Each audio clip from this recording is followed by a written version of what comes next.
If you're anything like me and want to hear the knowledge without doing all the research, you'll love this conversation with Annika Angelo, aka Nutrimind Coach on Instagram.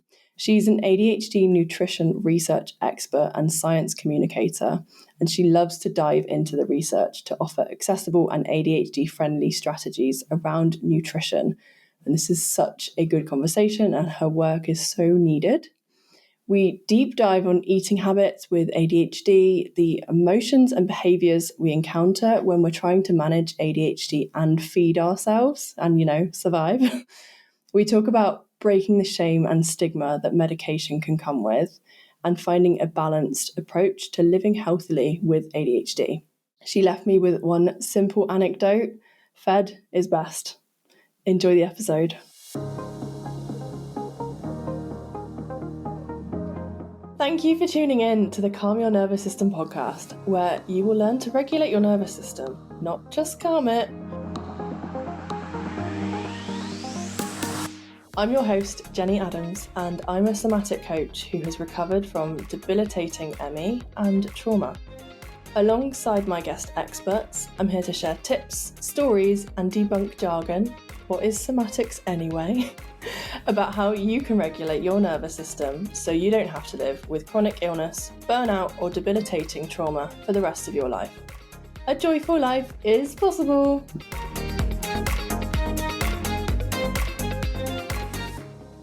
So welcome and thank you, Annika, for coming on to the Calm Your Nervous System podcast. I'm really excited to have a chat with you. I've been following you on Instagram for a while, and your handle is at Nutrimind Coach. Is that right?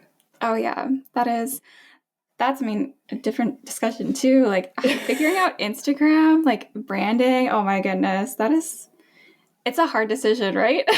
Yes, yeah, I've changed mine a couple of times, but the content you put up is just so relatable, and it just feels like such a niche place that you're talking about, like nutrition and food and ADHD, and like from what we've said before, like your brain seems to love the research that like mine is like, I'm not looking at all that stuff, that's boring. And I love that you are bringing that to the masses in a very easily digestible way. So first of all, thank you for coming on, and thank you for doing what you do.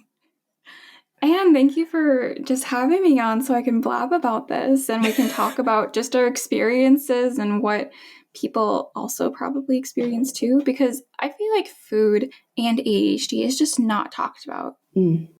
So I'd love to hear then, first of all, like what got you into what you're doing now, and yeah, what got you into this? What's your why? My why? That is a great question. Let's be honest, with most things with ADHD, it comes from external circumstances. So I actually lost my job about 2 years ago. Wow, last year. Yep. Time is weird. But But yeah, so last year I was working as a mental health practitioner in the community where I would help people with serious and persistent mental illnesses essentially learn how to function in everyday life and just meet them in their homes, meet them where they're at. And my biggest focus with a lot of them was nutrition for mental health, because that's something that not a lot of people get. And that was my specialty. So my master's degree is in health psychology, and I had a concentration in behavioral nutrition. So once I lost my job, because funding, classic, they don't fund disabilities very well. And I was like, you know what? I cannot work for another person anymore. I burn out so quickly. It's just, I need the intense flexibility to just take a nap in the middle of the day. Yes. And the beauty, I'm sure so many ADHDers listening will totally get that.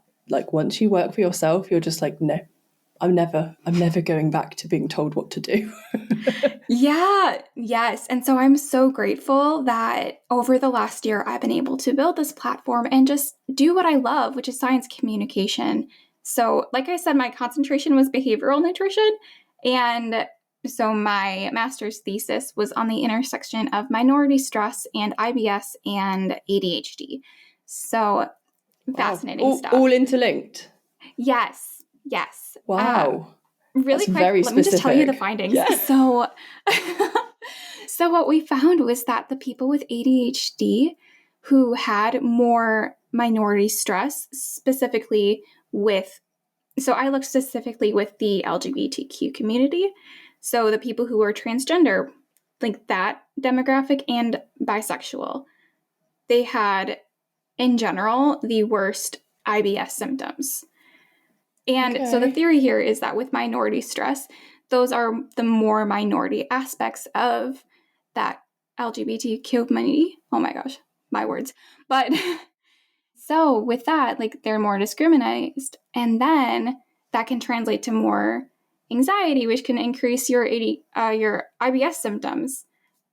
Amazing. Yeah. And that sounds like a very niche thing to do your master's in. Is that what you said? Yeah, that was my thesis. Yeah. And I know you've spoken before about some of Gabor Mate's work, and I've trained with Gabor. Yeah, which is fascinating. Yeah. And this is where, like, I think this can be such a beautiful conversation around, like, the different trainings we've done and, just all these different perspectives and research, I guess, that we have. Yeah. But I know from his work and a lot of the other sort of trauma-informed trainings and work I've done, like, the impact of stress on the body and trauma and how it shows up for us. And then you add in, being neurodivergent, being in a minority, any of these extra, there's a word for them and I can't remember the word. Identities. Yeah, don't think it's that word, but anyway. Yeah. The intersectionality You know what I mean? of life. Yes, exactly. It just like piles on and we're just working with layers. So from a nutritional point of view then, like, was there anything you could do once you had this knowledge that people were worse affected with their IBS when they were ADHD and a minority? Yeah, that is the real question, right? Because that is something that we can apply to our lives.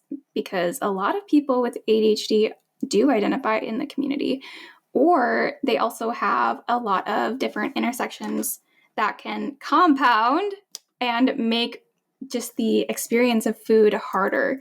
So think even just being a Black person in a predominantly white location, like you don't have a community as much. And so that like sense of belonging is going to also add stress and trauma essentially to your experience of life, which can make digestion harder. Right? And I guess from a nervous system perspective as well, we're switching off that rest and digest. We're back in our survival mode. And for some people, if you use the example of being a minority Black person in a majority white community, like a couple of decades ago, a couple of 100 years ago, that would have been a real survival place. Like your life was potentially at threat, and our bodies hold on to this stuff. And I think, it'd just be so interesting to hear more about how we eat and food and nutrition actually shows up and links with trauma and neurodiversity, because they're not separate. Everything's connected, right? Exactly. And that is something that I've personally been trying to work on myself, of not being so reductionist in my perspective, because once you're in the research field, it's very easy to just view life through statistics. But unfortunately, life is not statistics. It is, but it's like it's humans. Much grayer. Yeah.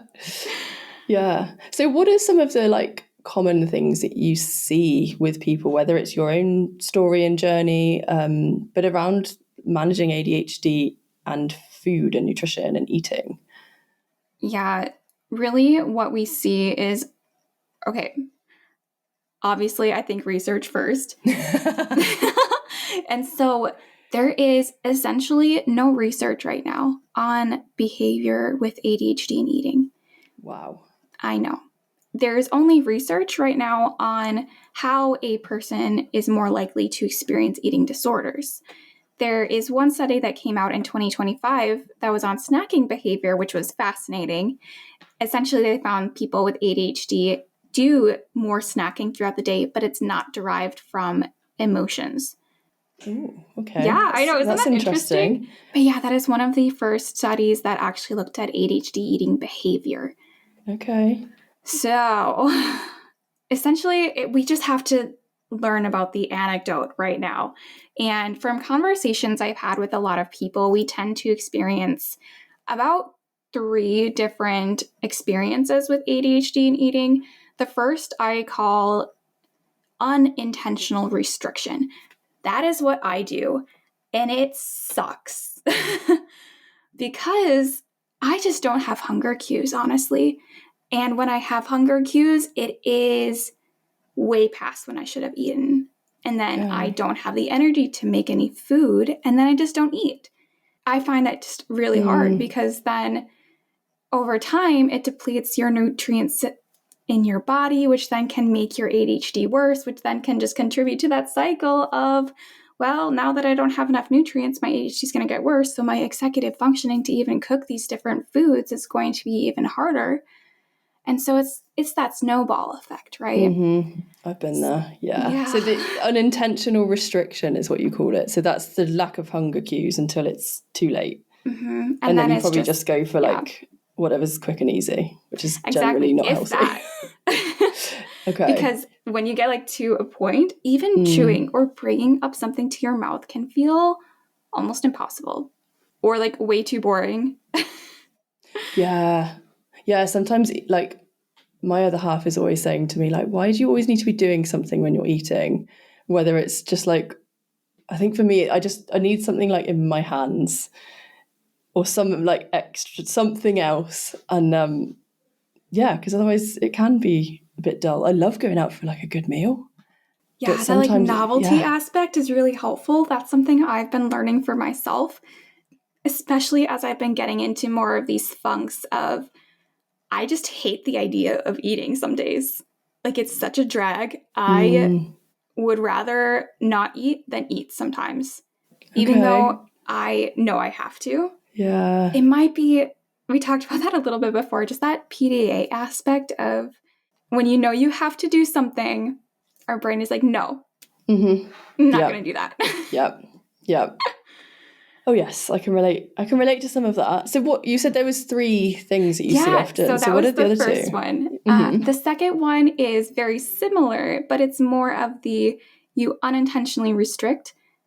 And then at the end of the day, you're like, crap, I'm so hungry. I'm going to binge because my body's in this state of I need food, a lot of it fast. That's more me.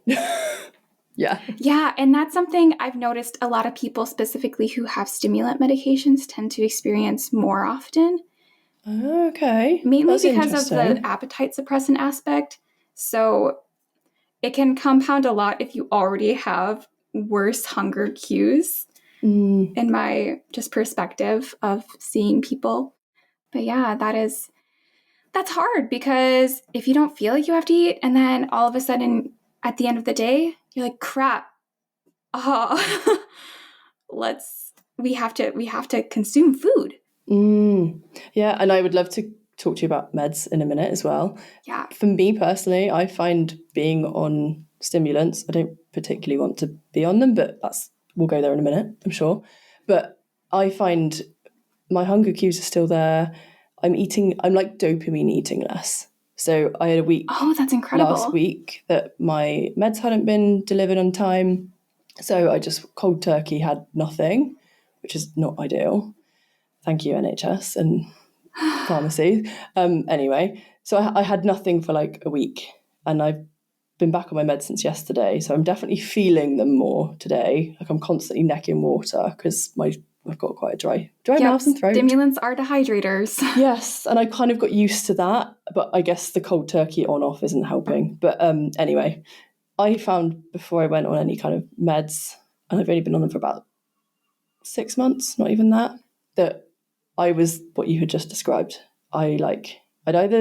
I'd be so interested in food that I'd be like, oh, I really want a donut. And I can't stop thinking about like a specific donut from a specific shop. And if my friend Ainsley is listening, she will be laughing her head off right now. But yeah, there's that. or I just kind of go all day and I'm so focused in work. I get home and I'm just like, hungry, need food, need food. And then I'll just eat like anything that's quick, And that's the aspect, because when our brains are in a state of depleted nutrients or in a state of hunger in general, our executive functioning goes out the window because our brain is in survival now. It's like, you know what we need? We need food. It doesn't matter what kind of food. It needs to be fast, though. Yes. And one thing I've actually done over the last probably 9 months is I've been getting healthy meals delivered, because I have known, and I've talked about this in a previous episode, I've known that life's been a bit busy. Like, we've been trying to sell our house. We've just got married. There's been a lot going on. And I know if I don't feed myself, executive functioning goes down. I'm stressed. I'm stroppy. Like, it's such a basic fundament, it's how we're fueling ourselves. And I've been getting food delivered that is healthy. And some days it's literally take it out the fridge, put it in the microwave. And I've got a fairly balanced diet because I've got something there that stops me coming home and eating what my husband calls a school dinner, which is normally chips or fries, some kind of beige processed fake meat, and like baked beans, which is, okay, occasionally, not necessarily every day. Right. And I love that you do that. That is just an incredible way to accommodate ADHD. And when we view those different things, like say buying a chopped cantaloupe instead of buying a whole cantaloupe, those are ways we can accommodate our ADHD, and we don't need to feel guilty about those extra purchases, because they are accommodations. Yes.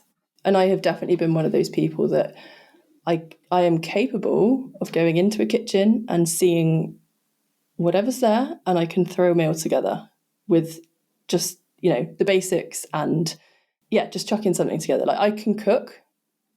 When I have to cook, I'm like, don't know what I'm doing. Just give me what's quick. And I have definitely got caught in but I can make everything from scratch. So I'm not going to get the pre-chopped onions and the garlic paste. I'm going to get the onion and the garlic. And then I'm like, oh, but my hands are going to smell, and I've got eczema on them at the moment, and I can't be bothered. All these the little barriers. Right. And that is exactly what brings us into burnout so quickly, because in our brains, we're like, I know I can do this. However, we're not accounting for the fact that our brains and our bodies are using up so much more energy than a neurotypical's is. We are different people. Just because we can doesn't mean we have to or we should.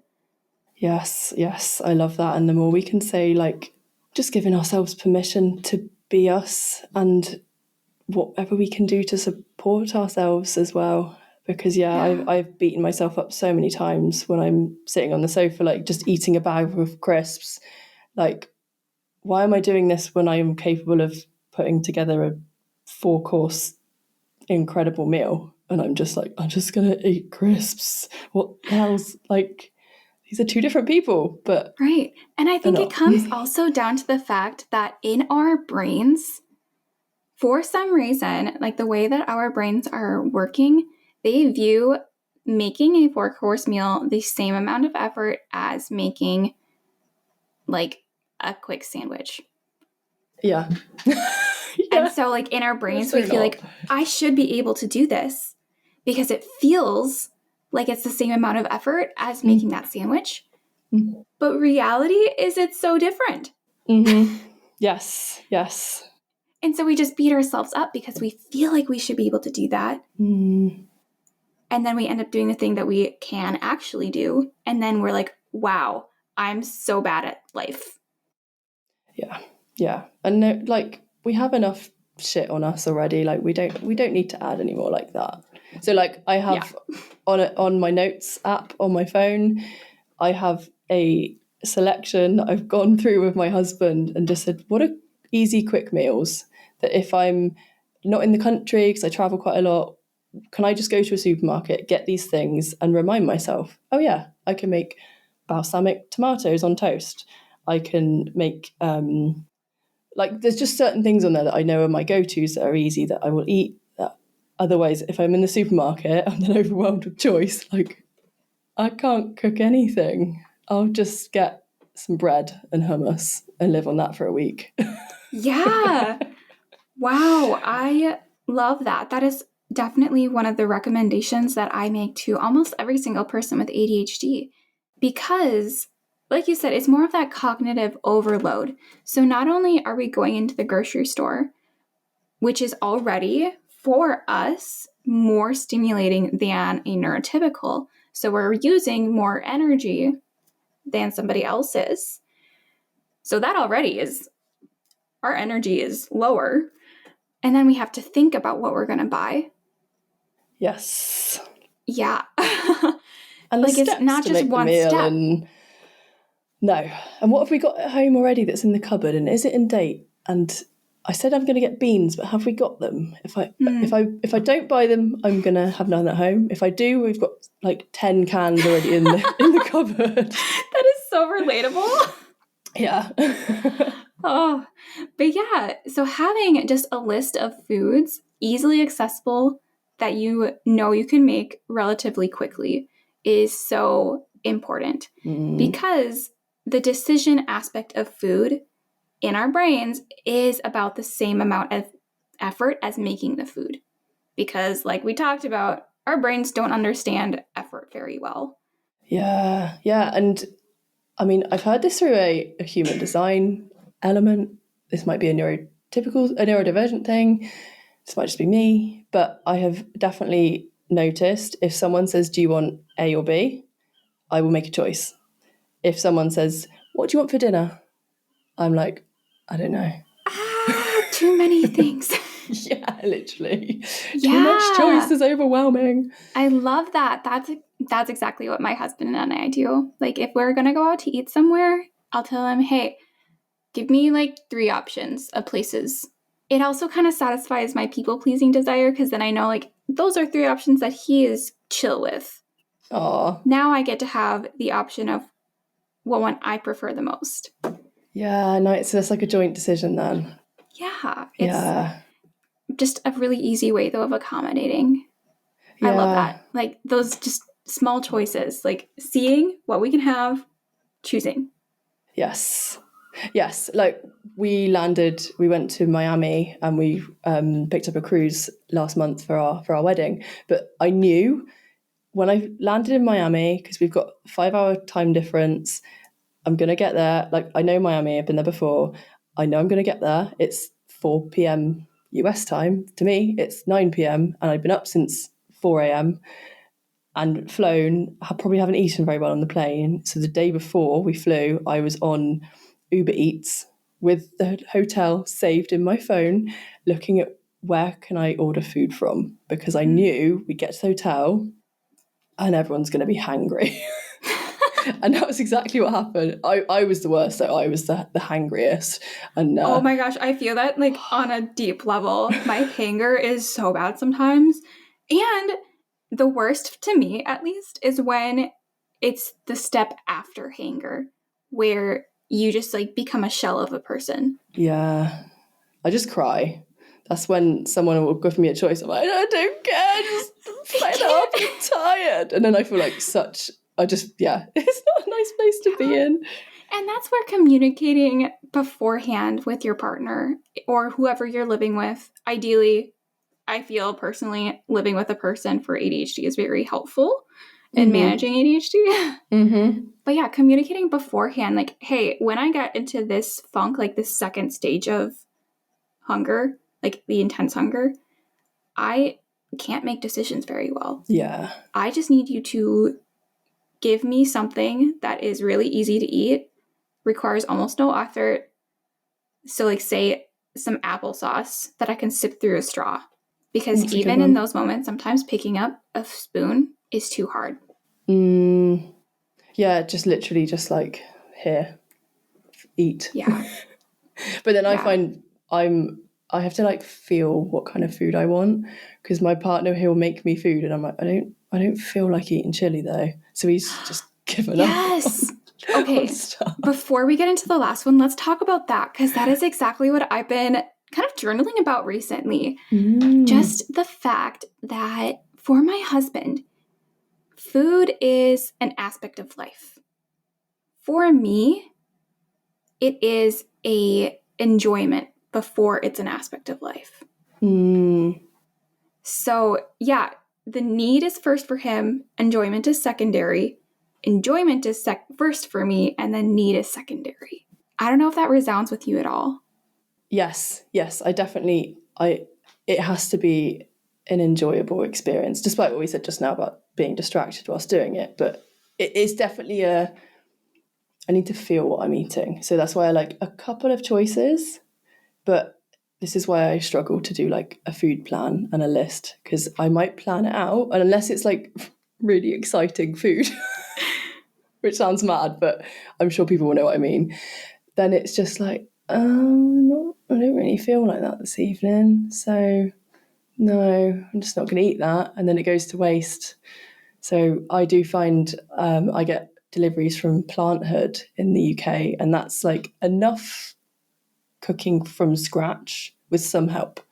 So I did tacos the other night, and you get a block of tofu, you get a tomato, some coriander, a avocado. So you kind of make like a pico and a guac, like you make that yourself.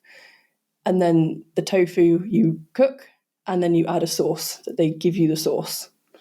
And like, it's enough of doing something. The plan is there, something I want to make. And it's just that nice balance of like... Yeah, it almost makes the cooking more enjoyable. Whereas I wouldn't make that off the top of my head. Or if I did, I wouldn't put like coriander. Oh, you call it cilantro, don't you? I wouldn't put that on. Call it both. Yeah, like I wouldn't put the extras on, because I just do the bare minimum. Yeah.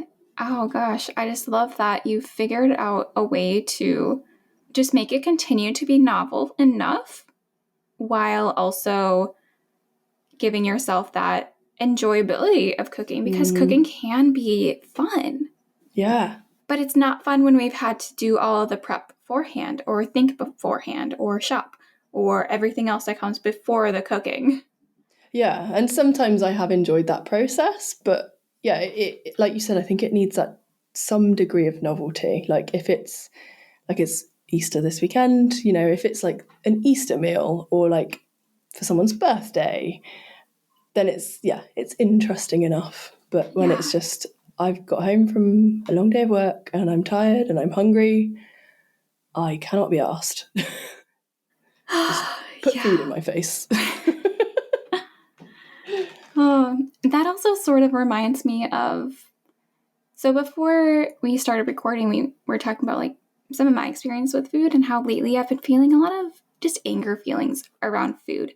So I'm totally fine with the cooking aspect, but when it comes down to sitting at the table and eating, sometimes it just feels like my stomach is like, no, what the fuck, no more. We're done. And then I want to like squeeze my fork or like bang it, or like even throw my plate sometimes. And I don't think no one talks about that. What can I ask you? Like, what do you do when you're noticing that? Probably what I should do is some nervous system regulation. Is that what I do? Not always, because then it's like no, I don't want to do that, even though I know it's going to help. So it's like that avoidance aspect a lot of the time too that comes into play. So can I offer something here? I would love to hear anything. And this isn't something I've necessarily noticed in myself. I've emotionally eaten sometimes, but if you notice some of that like anger coming up, and like you said, I want to smash the plate and like grip onto the fork, and there's something in your stomach that's just like, no. I wonder what would happen if you just got curious and asked or listened. Yeah. What is it you're trying to tell me? My husband tries to help me with, because I went to somatic experiencing therapy for a year or so, and that was so helpful. Recommend that for almost every person with ADHD who has issues with their Mm-hmm. connection. And I've done some training in that. It's great. It's amazing. I love it so much. And so, yeah, he definitely reminds me, Annika, where are you feeling that in your body? Can you be curious about it? Ask it. But then I'm like, no, I don't want to. Something that has helped is when he's like, you know what, Annika, you're right. That is stupid. And then I'm like, no, it's not. And then I'll eat it. Yeah.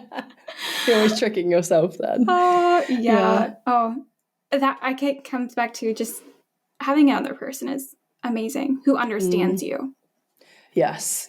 And I do also feel like there's some degree of like choice in here of I'm not going to be told what to do. I don't want to do this for myself, but don't you tell me what to do either.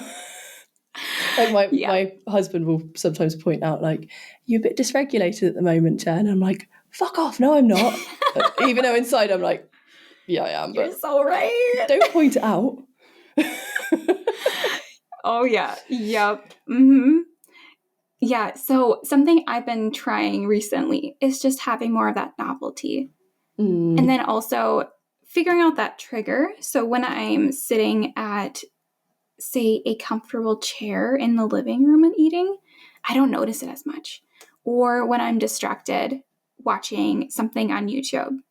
So that is where I think distraction, even though it's not recommended from like a nutritional standpoint for a lot of people, because like it can interfere with your digestion, right? But if you're not eating in the first place, let's start there, right? Yeah. And I do feel with distraction, in the nervous system, somatic trauma space I'm in, it is such a delicate one that I don't think anyone should label it as like a good or a bad thing. I think it has its place. I think if we literally cannot sit down ever for a meal without distractions, okay, maybe that could be worked on. And also if we are living in that space of never ever distracting ourselves, like we're just kind of doing life on hard mode sometimes. And sometimes it's finding that consciousness of going, I'm just going to sit on Instagram for 20 minutes because I just want to distract myself because the weather's crap or I'm uncomfortable or whatever the thing is. Like, can we go into it consciously knowing that we've got choice and consciously distracting myself? I love that because awareness and acceptance is the first step for nearly every behavioral change. Mm-hmm. And so it's okay just to start by being aware of when you are distracting yourself and accepting like that's okay in that moment because now I can choose whether or not to distract myself. Yes. Yeah, exactly. And then you're then taking away a whole extra layer of pressure and judgment and all the other crap. I'm distracting myself and that's okay. Yeah, I love that. Okay, we should get to the last one though. Yes. So the last one is just overeating in general throughout the day. So this is actually, for some reason, what I've noticed is the most common in people who also are more predisposed to, like, say, type 2 diabetes genetically, which kind of makes sense, right? Like, a lot of that is connected to each other. And so it's more of that, like, lots of food noise in your brain. And so you are consistently eating throughout the day to try to quiet that noise because our brains already have a ton of noise. And that's one way to quiet some of it. Yes. Again, I relate to all of these. And I definitely noticed that week off of not being on meds. If I finished that tangent, I don't think I did. But I'm definitely dopamine eating so much more. And just the thought of food and like just not feeling satisfied as well. And I definitely noticed as soon as I had my meds again, because I think I'm aware and conscious enough to notice what is placebo, what is like me, Yeah. and like what is an actual like imbalance going on. And yeah, just kind of over the weekend, I'm like, a cookie. I need another cookie, another one, and like just more. Yeah. And am very, very curious. I tried to do just a dive into GLP-1 in the brain and ADHD. And unfortunately, there's not a lot of research yet on that specific area. But I have this theory that since GLP-1 in the brain specifically, so it does interact with dopamine, and it just in general is important for figuring out our hunger cues and our fullness cues. So yeah, that's my theory, that people with ADHD, especially those who fall into more of the just binging later in the day or overeating throughout the day, just have differences in the GLP-1 in their brain. And then the people on the other spectrum might have like the other side of GLP-1, like there's just not enough to show us like, hey, you are hungry. A lot of us are okay with the fullness part, but not the hunger part. Yeah. And so that's just my theory. And I wish there was research on if medication can help normalize that in ADHD brains. Like that is a huge area that needs to be studied that isn't. Yes, there's a lot. There's a lot to do with ADHD, I'm sure, because you're in the research all the time. Like, I guess you must see all these gaps that are like, why has this not been done? There's so much. Like, we don't even have research on if creatine supplementation can help ADHD, which is crazy because creatine is the most studied supplement out there. Really? Wow. Yeah. And it is incredibly safe, and it has a lot of benefits, such as like reducing brain fog for a lot of people and improving cognitive performance. It's just, I feel like there's a lot of things that it could help with ADHD, but I can't see for sure because there's no research. Yeah. Yeah. And I mean, from my perspective, like a lot of the trainings and things I have done, they're research focused and based. I don't find, especially getting into the scientific nitty gritty, sometimes if I'm on a random rabbit hole, I find them quite interesting. I'm not such a researchy person. I tend to work more intuitively and based on what I see often.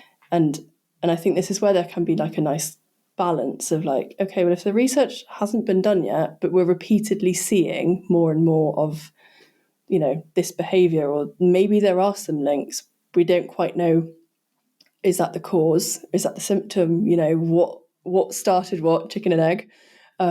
But yeah, I guess I don't even know if there's a question in here. I'm just brain dumping around, yes, finding something in the middle of that balance of what's intuitive knowing and what's, here's, go and research this, please.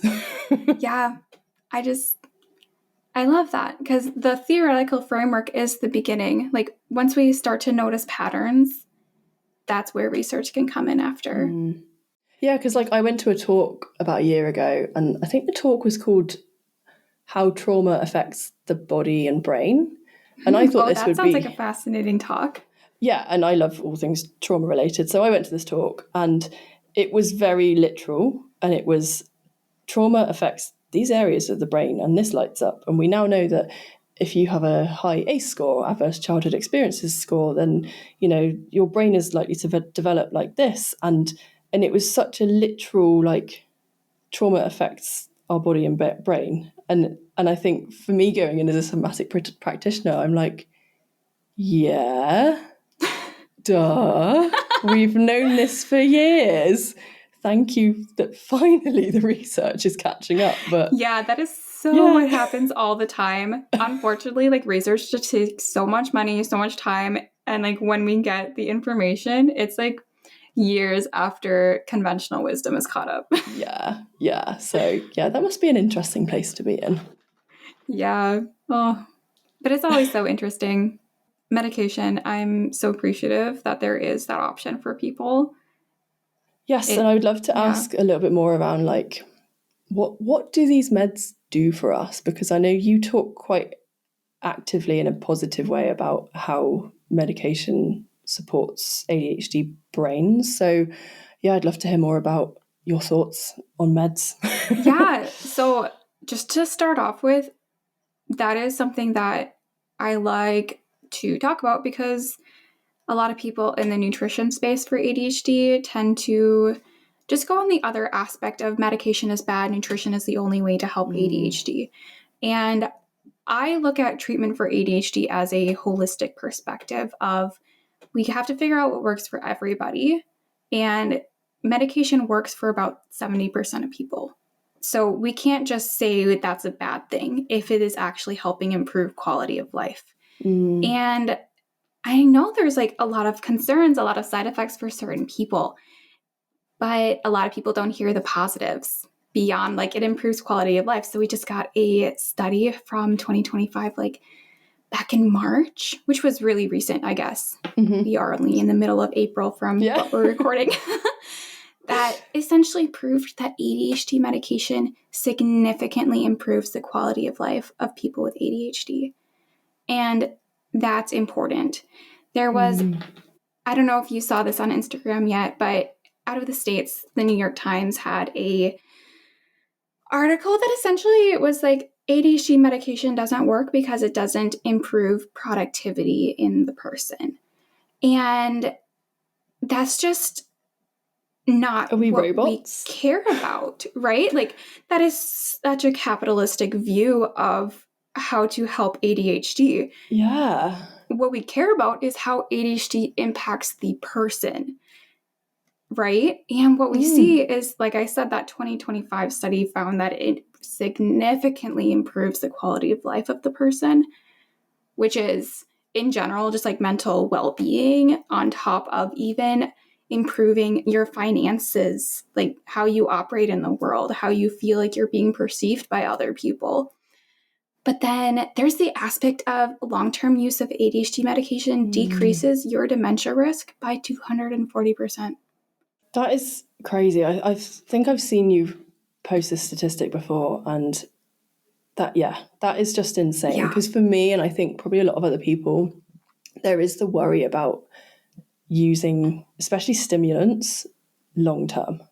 Like I said, I've been on this break for a week, and the last couple of days, having been back on my meds and not fully titrated up, I can feel like my heart just going a lot faster. And like there is that worry of, is this lifetime? Is this sustainable? Like what else is this doing to me? And those are such valid concerns because of that research with cardiovascular risk and ADHD medication. The thing is, what's really interesting is that people with ADHD are already at a higher risk for cardiovascular diseases. And what we're learning now is that ADHD medication, while it does have the tendency to increase heart rate for some people and for some people increase blood pressure, overall, it tends to actually improve the regulation and reduce the cardiovascular risk for disease, like long-term disease, simply because it helps us actually eat better. It helps us actually exercise, right? And so like that's the other aspect. Medication can help us do the things that are going to make our risk of, so like there is a study on diabetes risk, like type 2 diabetes risk and ADHD with medication and without. And it's the same thing. It significantly reduces our risk for developing diabetes.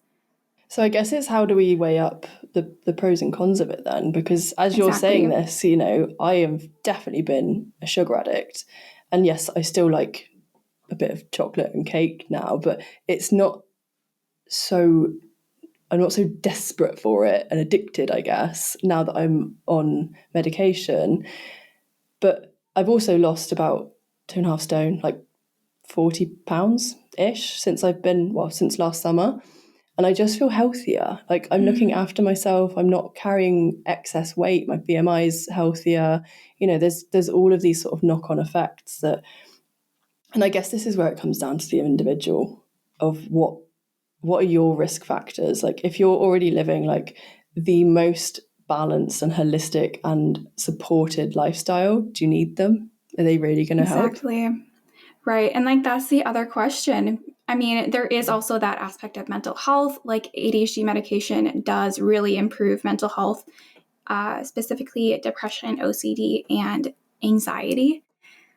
So like there's that aspect too. But say you're on an SSRI and that is helping you, and you're able to like eat in a way that is supporting you, exercise regularly, you have a support system that's sustaining you, it's okay. Like, that is your decision, right? Figure out what works for you and don't demonize other people's decisions. Yes, exactly. And I think this has been like a tricky area for me because I was very chronically ill with ME/CFS about 10 years ago, and I was given like everything by the doctors, medication wise. They were just handing out pills like sweets. And I was on like top dose of tramadol, like high opiates, all sorts. They were giving me so much medication, and it got to the point where I'm like, well, am I just taking more medication to offset all the side effects of all the medication I'm taking? Yeah, that's a real question that a lot of people get to ask themselves when they are in a state of chronic illness. Yeah, and especially when it was long term. But eventually I recovered and I weaned myself off those myself. But I think I'm now more of like, I want to go down the holistic route. I don't want to take medication unless I have to. But I'm now in a place of, actually, with where I am in my life right now, they are really helping because they're helping me make better choices and stay better regulated. But they're a tool in a toolkit. They're not the only thing. Yeah, and that's something that is completely normal. I think in my perspective, like going from one extreme almost to like the other extreme and then finally meeting yourself in the middle. Yeah. Yes, I think I feel like that happens to nearly every single aspect of life. Yeah. Yes, that is very true. And before we finish up, I think I would love to ask if there are any particular, like, anything that you see a lot that might help, any little easy ways to reduce barriers, especially when it comes to food and managing dopamine levels and staying healthy, managing ADHD. So if there's any wisdom you could share, I'd love to hear. Yeah, I mean, honestly, the number one thing in my perspective is if you're in a financial space to have a therapist, that is going to be incredibly important because if we are disconnected with our bodies, how do we expect to be able to nourish them appropriately? Right? And so it's so important to understand your body and cultivate that intuition before moving into a intuitive eating style approach, which is the recommended approach for people with ADHD, mainly because of our high propensity to develop an eating disorder. And intuitive eating really is one of the only things that decreases that risk for eating disorder behavior. But that's hard because what are cues, hunger cues, fullness cues? How do we learn them if we don't have a connection to our body? So I think that is definitely the number one thing, besides having a person that you are living with who understands you and is very happy to accommodate you, and having those conversations with them, being like, you know what, some days it's really hard and I just need you to give me choices. Or it's really helpful to have that second person to cue even eating 3 meals a day. Right? So those are the top two things. And then I'd say the last thing is really just making soft rules for yourself with eating.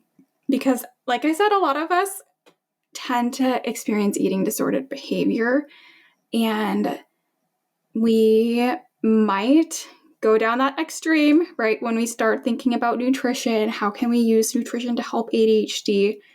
We might go into that extreme of, I can only eat whole foods. I have to eat all of this every single day. If I eat, say, a slice of ham, is going to ruin me.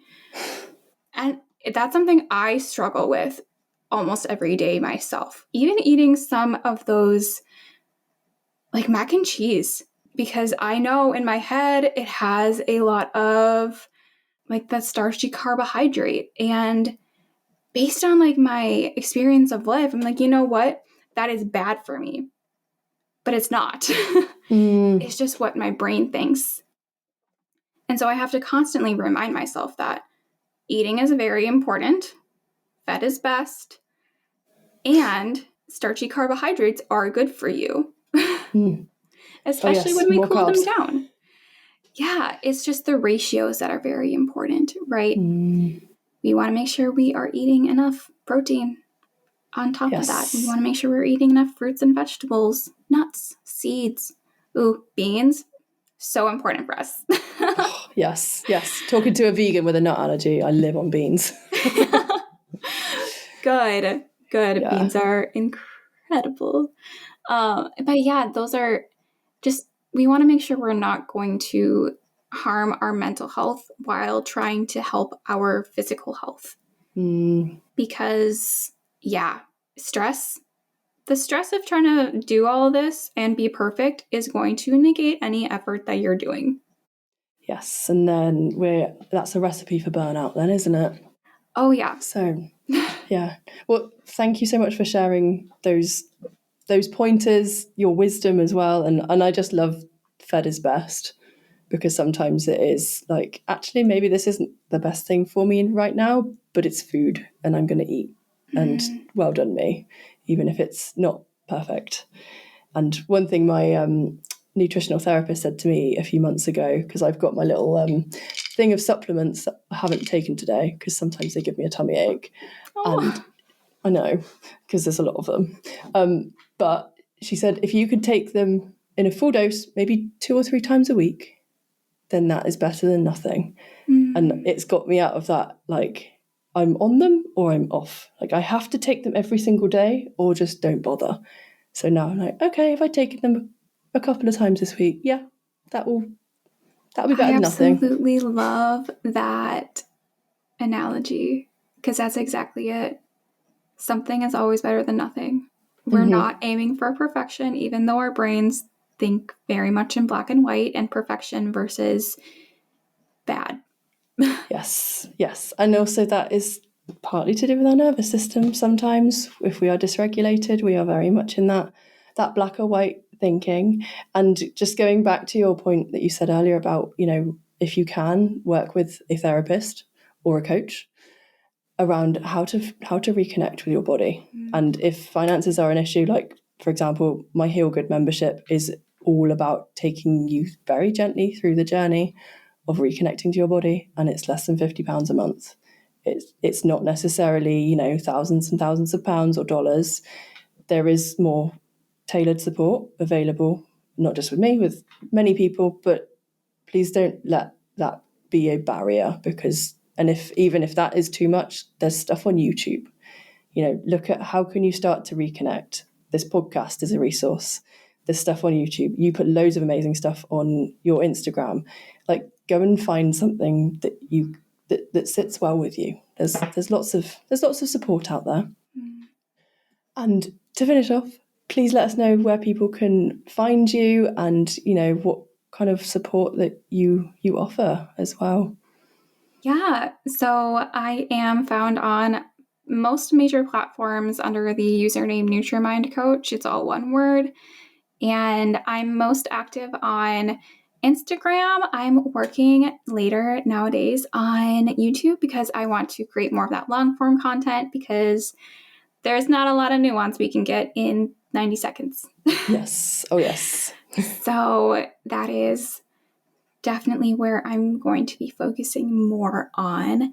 And similar to you, I do have a community space where I share a lot of the research. I have plenty of resources, and then a community chat, and then monthly group coaching. And that's called my Nutrimind community. It is through Patreon, and you get all that for $13 a month. And I add new resources every single week. So amazing. Cool. Well, Thank you so much. And you've got a podcast as well, right? I do. It's called the Nutritional Mental Health Podcast. And hopefully soon, when we are going to record, I'll hear you on it. But it's exactly what it sounds like, just how nutrition and mental health intersects, how we can just improve our lives through both of that and understanding it. Yeah, amazing. Well, thank you so much for coming on, and we will also link all of this in the show notes, so have a look below if you would like to get in touch with either of us. So thank you so much for coming on the podcast and sharing your wisdom. I feel like I could talk to you about this all day. But yes, it's late. so hard I'm to going talk home for just an hour. Yeah. So thank you so much. Thank you so much as well. And speak soon. Thank you for listening to this episode of Calm Your Nervous System. I hope you found the conversation as interesting as I did. If you would like to start healing your nervous system, I have a free energy diary available just for podcast listeners, which will really help you see your blind spots about how you're spending your time and your energy. Find it at jennyadamscoach.co.uk/podcast. Find out more about me and somatic coaching in the show notes below. See you next time.